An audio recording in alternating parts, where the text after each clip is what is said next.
बात है, एक हिमालय के जंगल में एक कालू नाम का कौवा रहा करता था। उसकी घरवाली यानी कि उसकी पत्नी सुंदरी कौवी की एक हादसे में मौत हो गई थी, जिसकी वजह से वो अब इस दुनिया में नहीं रही थी। बेचारा कालू कौवा बहुत ही अकेला हो गया था। अब तो उसके पास उड़ने की शक्ति भी नहीं थी, अब उससे उड़ा भी नहीं जाता था। हे भगवान, जब से मेरी पत्नी सुंदरी मुझे छोड़कर गई है, तब से तो मैं बिल्कुल ही अकेला हो गया हूँ। और उसके रहते तो मेरे घर पर सभी पक्षी आया जाया करते थे। जब से सुंदरी कौवी चली गई, तब से तो कोई भी पक्षी मेरे घर पर नहीं आता, कोई मुझे पूछने भी नहीं आता मैं ठीक हूँ भी या नहीं हूँ। मैं तो बहुत ज्यादा परेशान हो गया हूँ, समझ नहीं आता जिंदगी में क्या करूँ और क्या न करूँ। इतना कहकर कालू कौवा वहाँ से बाहर चला जाता है और बाहर जाकर उसको एक छोटा सा बच्चा दिखाई देता है। वो बच्चा बेचारा अकेला बैठा हुआ था। तभी कालू कौवा उससे कहता है, अरे बेटा, तुम यहाँ क्या कर रहे हो? तुम्हें तो मैंने इस जंगल में पहली बार देखा है। कहाँ से आए हो तुम और यहाँ अकेले बैठे हुए क्या कर रहे हो? अंकल, मेरी मम्मी मेरे लिए खाना लाने गई है, इस वजह से मैं यहाँ अकेला बैठा हूँ। जब से मेरे पापा हम दोनों को छोड़कर गए हैं, जब से हम दोनों ही एक दूसरे का सहारा हैं, इस वजह से मेरी मम्मी मेरे लिए सब कुछ करती है और हम दोनों माँ बेटा जंगल के दूसरी तरफ रहते हैं। आज हम इधर की तरफ खाना ढूंढने आए हैं अंकल। उसकी बात सुनकर कालू कौवा अपने घर आ जाता है। उस रात को जंगल में बहुत तेज बारिश होती है। जंगल में जोरदार बारिश के कारण बेचारे कालू कौवे का घर नीचे पानी में गिर जाता है और अब तो वो बेघर भी हो चुका था। बेचारा बहुत ज्यादा परेशान होता है और उसके अगले ही दिन कालू कौवा सोचता है ऊपर वाले, मेरी बीवी भी मुझे छोड़कर चली गई और अब तो मेरा घर भी मेरे पास नहीं है। पहले तो कुछ ठीक भी था, लेकिन अब तो मैं बेघर भी हो गया हूँ। अब मैं कहाँ जाऊँ? मेरी तो कुछ समझ में नहीं आ रहा। ऐसा मेरे साथ ही क्यों होता है? मैं तो बहुत परेशान हो गया हूँ। वहीं दूसरी तरफ बेचारी टुनटुनी चिड़िया, जो कि इस बच्चे की माँ थी, वो बारिश की वजह से भीगकर उसकी तबीयत खराब हो जाती है और वो बहुत ज्यादा परेशान होती है। और अब उसे अपने बच्चे की भूख की फिक्र थी। वो अपने बेटे गोलू से कहती है, जब तक मेरी तबीयत ठीक थी तो मैंने तुम्हें खाना भी ला कर दिया। अब मुझ पे उड़ने की शक्ति भी नहीं रही। तब तक मैं ठीक न हो जाऊं, तब तक तुम्हें ही खाना लाना होगा। ठीक है मेरे बच्चे, जब मैं ठीक हो जाऊंगी तो मैं ही तुम्हारे लिए खाना ला दिया करूंगी, लेकिन उससे पहले तुम्हें ही घर संभालना होगा। ठीक है माँ, आप परेशान न होइए। जब तक आप ठीक न हो जाए तब तक मैं ही खाना लाऊंगा हम दोनों के लिए। आप इस बात से बिल्कुल बेफिक्र रहिए, मैं घर को अच्छी तरह से संभाल लूंगा। उसके अगले ही दिन कालू कौवा भी बेचारा बहुत कुछ सोच रहा था। अब ना तो मेरे पास मेरा घर बचा है और न ही मेरी बीवी मेरे साथ है। अब मुझे ही कुछ न कुछ करना होगा। ऐसा करता हूँ, वो जो बच्चा मुझे मिला था उसके घर जाता हूँ और वो बता रहा था कि मैं और मेरी माँ ही घर में रहते हैं। क्या पता मैं भी उनके साथ रह लूँ। एक बार पूछ कर देखता हूँ, फिर हम तीनों साथ में रहेंगे। ये कहकर कालू कौवा उनके घर आता है और टुनटुनी चिड़िया से कहता है, आप कैसे हो बहन? अरे भैया, आप पहले ये बताइए कि आप कौन हैं? मैंने आपको पहचाना नहीं, मैंने तो आपको पहली बार देखा है।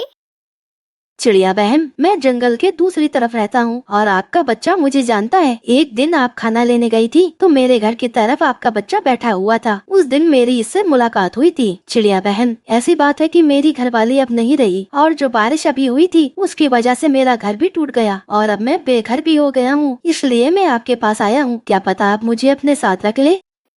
कालू कौवे की सब बातें सुनकर टुनटुनी चिड़िया उससे कहती है, कालू भाई, वैसे तो मुझे कोई दिक्कत नहीं है, लेकिन 3 पक्षियों के हिसाब से मेरा घर बहुत ज्यादा छोटा है। हमें मिलकर एक नया बड़ा घर बनाना होगा, तभी जाकर हम तीनों एक ही घर में रह पाएंगे। अभी मेरी तबीयत थोड़ी खराब है, जब तक आप लकड़ियाँ इकट्ठा कीजिए। अरे टुनटुनी, इस भयंकर बारिश में सारी लकड़ियाँ भीग गई हैं। अब हम अपना घर किससे बनाएंगे?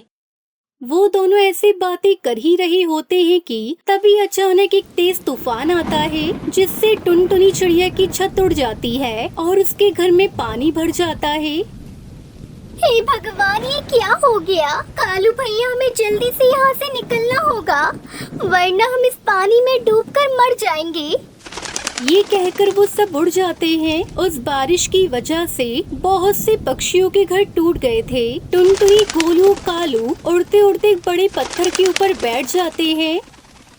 अब हम क्या करेंगे, कहाँ जाएंगे? मुझ में और हिम्मत नहीं है उड़ने की। कालू भाई, अगर मुझे कुछ हो जाए तो आप मेरे बेटे गोलू का ध्यान रखना। अरे टुनटुनी बहन, ये तुम कैसी बातें करती हो? तुम परेशान मत हो, सब ठीक हो जाएगा। हमें जल्दी ही रहने के लिए घर मिलेगा। तभी वो जिस पत्थर पर बैठे थे वो पत्थर उनसे बोलता है, तुम पक्षी परेशान मत हो, मैंने तुम सबकी पूरी बात सुन ली है। मैं तुम्हारी मदद करने के लिए तैयार हूँ। मैं कोई मामूली पत्थर नहीं बल्कि जादुई पत्थर हूँ। मैं तुम सबको रहने के लिए एक जादुई पत्थर का घर दूंगा। ये सुनकर वो सब हैरान हो जाते हैं। तभी वो जादुई पत्थर वहाँ पर एक जादुई पत्थर का घर बना देता है जो दिखने में बहुत ज्यादा सुंदर था। ये लो पत्थर का घर, इस घर में तुम सब आराम से रह सकते हो। इस घर में तुम्हें कोई परेशानी नहीं होगी। ये तुम्हें बारिश और तूफान से बचाएगा। आपका बहुत बहुत शुक्रिया जादुई पत्थर, जो आपने हमारी इतनी मदद की। हम आपका ये एहसान कभी नहीं चुका पाएंगे। ऐसा कहकर टुनटुनी चिड़िया अपने बेटे गोलू और कालू कौवे के साथ उस जादुई पत्थर घर में रहने लगती है। शिमला नाम के एक जंगल में टुनटुनी नाम की एक गरीब चिड़िया अपने बीमार पति कालू और बेटी सुनहरी के साथ एक छोटे से घोंसले में रहती थी। टुनटुनी चिड़िया शहर के जंगल में एक ढाबे में काम करती थी, लेकिन कुछ साल पहले एक दुर्घटना में कालू कौवे के सर पर चोट लगने के कारण वो कोमा में चला जाता है।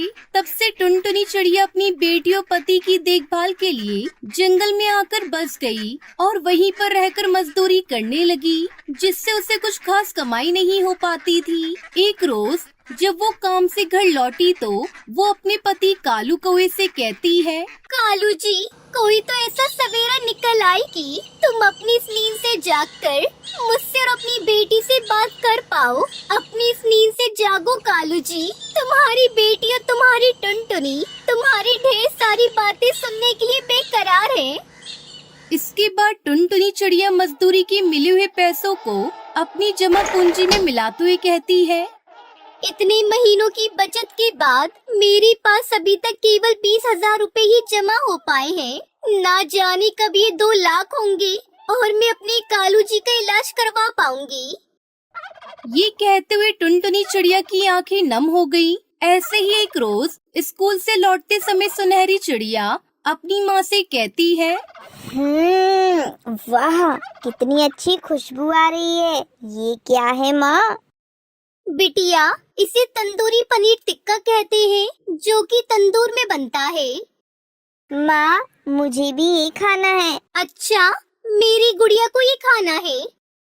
टुनटुनी चिड़िया बंटी कबूतर के ढाबे पर जाती है। बंटी भैया, पनीर टिक्का कैसा दिया?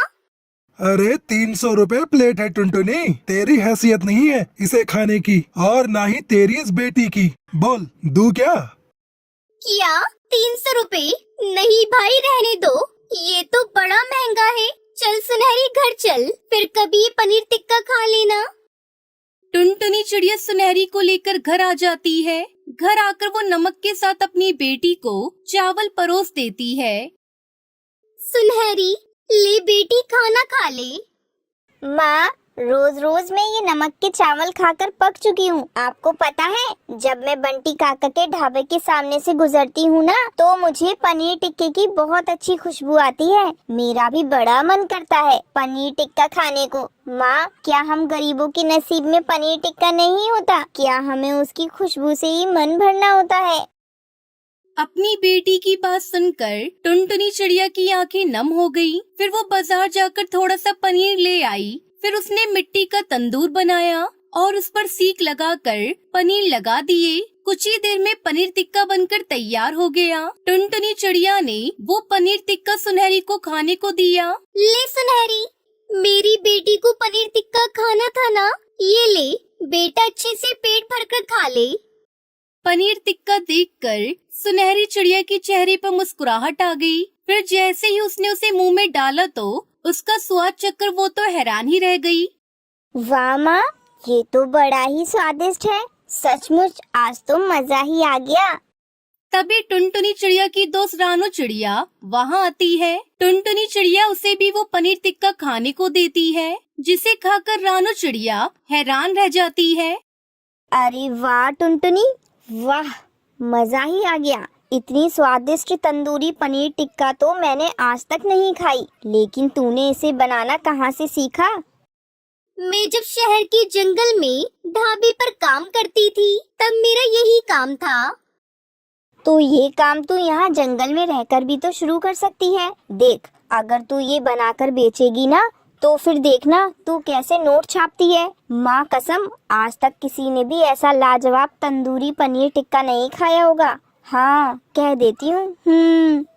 रानो चिड़िया की ये बात टुनटुनी चिड़िया को बहुत पसंद आई, लेकिन उस काम को शुरू करने के लिए उसे कुछ पैसों की जरूरत थी।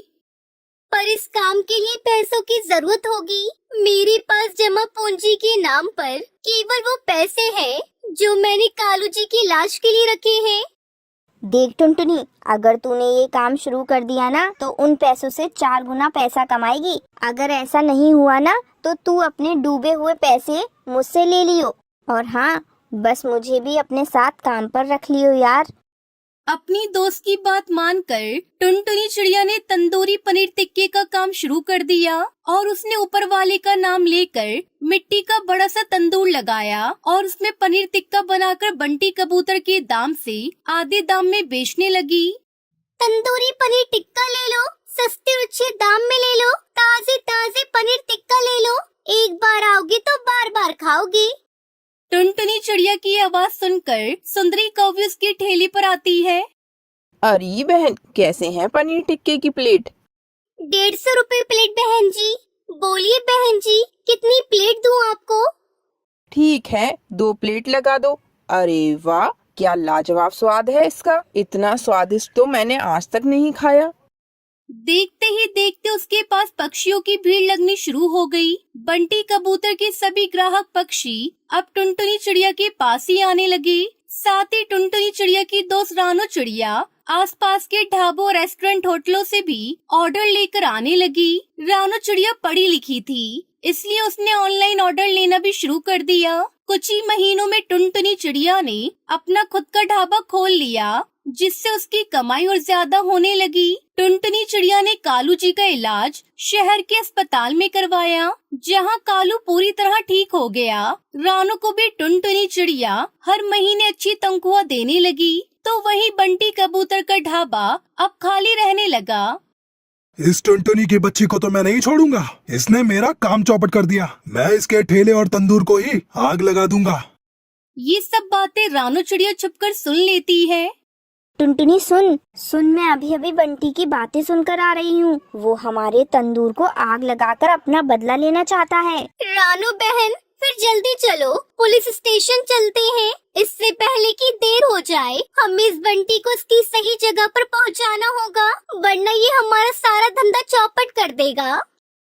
फिर वो दोनों पुलिस स्टेशन जाकर सारी बात इंस्पेक्टर कौवे को बताते हैं। बिना किसी देरी के इंस्पेक्टर बंटी कबूतर को रंगे हाथों पकड़ लेता है और जेल में डाल देता है।